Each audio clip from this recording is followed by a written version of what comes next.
What's up? Welcome into your Daily Buckeye Blitz for a Monday. Let's kick the week off right. November 10th, 2025. We are cruising through. You know what November is? A wise man once said it. November is for contenders. It's not for pretenders. There are a lot of pretenders out there in college football right now. But fortunately, your Buckeyes are not one of them. Still number one in the country. Not surprised. At least this person is not. So today we're doing our offense grades, stats. Touch on I'll give you my grades for each position group. And you're welcome to do the same. And leave a comment. Email me anytime, joe@thebuckeyecast.com. I'd love to hear what you guys think, especially if you have a different opinion from mine. You're welcome to that. And hey, get in there at thebuckeyecast.com and do some shopping. Get yourself some Buckeye swag, right? Shirts, hats, jackets, hoodies, long sleeve tees, the whole nine yards. But anyway, let's get into it today. Hope everybody's doing well. What's going on this week? Oh, we got UCLA coming up later in the week. We'll do defensive stats and grades tomorrow. Tomorrow is the cattle dog's birthday.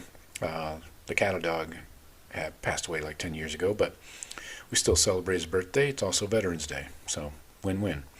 Kind of sad, though. Anyway, let's liven it up here and get on a positive note. Let's do it. So, it wasn't perfect, the 34-10 win, especially that last touchdown. I don't know how many of you guys... Who else got screwed by that touchdown late in the game by Purdue? Yeah, I had a bunch of live bets that took it right in the nuts. Come on, defense. Make me some money, goddammit. Anyway, it wasn't perfect, but clear progress, especially on the ground with the running game. No drama, just Buckeyes controlling the game, doing what we do, taking inferior teams and walking them down into the deep end. That's what you do when you're the number one team in the country. So let's hit the grades and some of the stats. This jumped off the page to me right out of the gates, right off the bat. Time of possession. Did you guys see this? This is like 2-1 Ohio State to Purdue. 40 minutes, 56 seconds for the Buckeyes. 19:04 for Purdue. We had the ball over 40 minutes. They had it under 20. That's a 2-1 ratio there. So that really jumped off the page right off the gate. You know what I'm saying. So that's what you love to see. And the drives, we had what, 8.5 minute drive, 15 plays that ended in the pick in the end zone. Not exactly the conclusion you want on that drive, or the climax, that's what she said. But we'll get into that here in a sec, but the drive chart goes punt, TD, TD, TD, field goal, INT, field goal, TD, ball game, drive home safely in those gray, nasty, cloudy skies. So, let's kick it right into Julian Sayin. He wasn't flawless, wasn't perfect. He had the ugly touchdown or interception in the red zone, in the end zone in the third quarter. But once again, he was efficient and composed. He finished 23 of 28 for 303 yards and a touchdown. Still over 80% completions, even on what you call maybe an off day for Sayin. Still over 80%. He missed a couple open targets early on, but then reestablished the Julian to Jeremiah pipeline, and he was completely surgical again. Jeremiah had 10 targets, 10 catches, 137 yards, and a touchdown. Got everybody involved here. What do we have? 2, 4, 6, 8, 9 different receivers. Even Jelani Thurman caught a ball. Wow. Jesus. But anyway, yeah. Julian was still fine even after the pick. So relatively quiet day for him. he actually raised his completion percentage. Still the most accurate passer in college football. The interception did break a streak of 173 passes without a turnover. So, but Sayin did own it after the game. He called it reckless. He said he was reckless with the ball, obviously. So yeah, that came on a drop 8 coverage where Purdue baited him into forcing one to Jeremiah. So he'll learn from it. And honestly, it's good timing. Of course, it's better to have that mistake in a 34-10 blowout than in the playoff game or against the cheaters, a meaningful game where it's a little tighter. So for the quarterback, I give a B+. Plenty to work on there, even though he was 23 of 28. Craziness. Next, let's talk running backs here. This was the best run game in Big Ten play anyways for the Buckeyes. Bo Jackson, the true freshman, carried it 14 times for 75 yards. He should have had that 70-yard touchdown on the first play, but it got wiped out by the Jeremiah block in the back.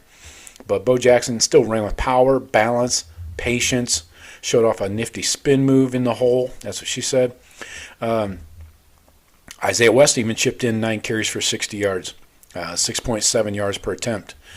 And C.J. Donaldson handled the short yardage, with bruising 2 touchdown carries inside the 5. So the Buckeyes finished with 174 yards rushing, 190 if you take out the sacks. But even missing 2 of their top 6 offensive linemen, that's saying something in my opinion. Ryan Day called it after the game efficient, not great, but a step forward. So that was exactly that. Bo Jackson keeps on trucking. He runs hard. He has that balance, can make a man miss. He's a tone setter. And Isaiah West and C.J. Donaldson, they mix it up. But it's clear, right, that Bo Jackson, we talked about this weeks ago, Bo is the number 1, your RB1. The other guys chip in. So I'm going to go a B for the running backs. And some of that's on the O-line, right? So they're growing. The young guys, the freshmen, are growing fast. And I think Isaiah West missed a couple blitz pickups, at least one where Sayin got cracked in the jaw. So we got to clean that shit up. Let me check on that. Let me find Mr. West. Let's see. He had 2 pass blocking attempts and allowed a sack. So that's not good for your grade. His grade is a 9. That's out of 100. That's not good. So Isaiah West has to clean that up. Otherwise, he's not going to get the carries and the snaps. To compare, Bo Jackson had 3 pass blocking snaps and graded a 75. 75.9. So that's the difference right there. So yeah, I'll give him a B. B for the RB room. They're growing, still learning. Wide receivers and tight ends, let's go A-. No Carnell Tate this week. He was held out as a precaution. But Jeremiah Smith reminded everyone why he's the best receiver in the US of A.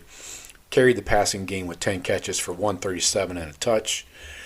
Brandon Inniss, 3 catches. Let's go right down the list here. Inniss, 4 targets, 3 catches, 26 yards. He did pick up a nice first down there. Max Clare, 7 targets, 5 catches for 59.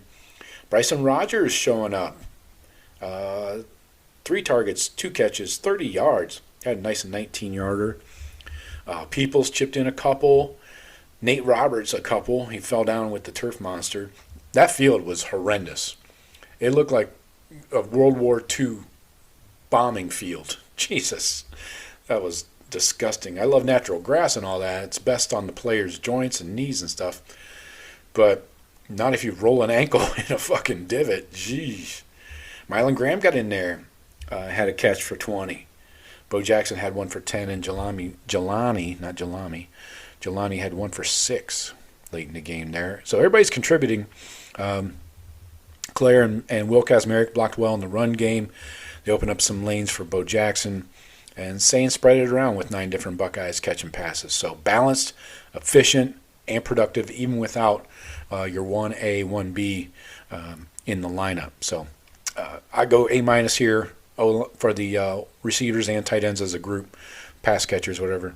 So yeah, Jeremiah's still unstoppable, and the depth stepped up. That's what you need at every position, right? The depth has to show up. Offensive line.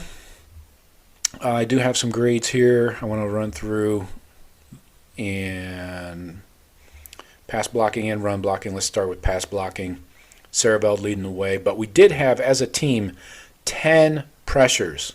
Hinsman allowed 3 right up the gut. Luke Montgomery, 2. Tegra, 2. Tegra's a problem. We're going to talk about him in a second. Gabe Van Sickle came in at left guard. Or right guard. Yeah, he came in at right guard. 6 snaps in pass blocking, a 25. He allowed a pressure in a hurry. Run blocking. Cerebell graded out very well and everything. Hinsman, a 53, a 62 in run blocking. Tegra, a 62 in run blocking, a 52 in pass blocking. He's got to do better. He's got to do fucking better, man. Ian Moore got the start. He graded out very well in both pass and run blocking. A 67 run, 77 pass. Did not allow pressure. I'll take that all day long, man. Yeah, I want to talk about Tegra here. His season is not going great.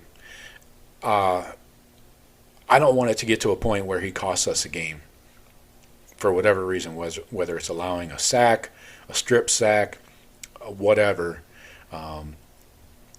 He's not getting better. That's my problem. His grades on run blocking on the season is a 60. That's like a D. Pass blocking a 52.7. That's an F. He's allowed 11 pressures. He has not allowed a sack, so he hasn't been credited with a sack yet. But he has 10 hurries he's allowed. So, yeah, I'm out on Tegra if I hadn't made that clear before. Something has to change there. So anyway, the group is beat up, but they held strong. Starting right tackle Philip Daniels and guard Josh Padilla were out. Really just precautionary stuff. I'm sure they could have played if they had to, but so that forced Ian Moore. He made his first start at right tackle. He held up well. Gabe Van Sickle rotated in at right guard with Tegra. He did okay. And then Austin Cerebell was the highest graded lineman I mentioned. Luke Montgomery, still steady at left guard. Still room for improvement, though, according to his PFF grades. So the line paved the way for over 170 yards rushing. I have 2 sacks they allowed. Ryan Day said after the game, he said they're still swinging to find the best 5. I can tell you one person that shouldn't be in that lineup. But anyway, rough day for Tegra. And Ryan Day admitted it after the game. He said, I agree, the inconsistency peaked back up. I would say, Coach, the inconsistency at right guard has been there all fucking year. So they rotated 8 linemen. Ethan Onyanwa even got in there. So the problem isn't effort, it's stability and consistency, right? Once Josh Padilla returns from injury, expect him to rotate back into that right guard spot. And don't be surprised if he's your starting right guard against the Cheaters. The Buckeyes know they have a weak link on that offensive line. They need to fix it before the Cheater game. So I'm going B-. Not perfect, definitely, but again, you got to have to take the injuries into account and a mix and match kind of lineup with all the rotations and stuff. So, yeah, you got to be a little bit gracious there, I guess. 6 penalties, that was not ideal. I always have a hard-on for penalties. Third downs, 9 of 13. Could be better, but not terrible. 76 total plays, that's got to be like a high for the season. 6.2 average yards per play. That's solid. Could be better. Red zone, we were 4 of 5 and scored mostly touchdowns in the red zone. So no fumbles. Just the 2 sacks I mentioned. A few TFLs. So, yeah, all in all, a solid performance. We were able to rotate a lot of guys in there. Looking at snap counts, I have 25 guys played on offense. That's like more than two whole lineups. So everybody got in there, which is good. Justin Terry even got in there in the Bison package. He was number 98. David Adolph. How about Lincoln Keyholes getting in there with a carry and a touchdown? Hell yeah. Good job, Link. Take that. But anyway, give me your grades. I'll repeat mine. Quarterback, B+. Running backs, B. Wide receiver, tight ends, A-. O-line, B-. So steady progress in the run game. And with a lot of starters out of the lineup, I don't know what else you could expect. So let me know what you guys think. Tomorrow we're hitting the defensive side of the ball. And we'll talk to you later. Go Bucks.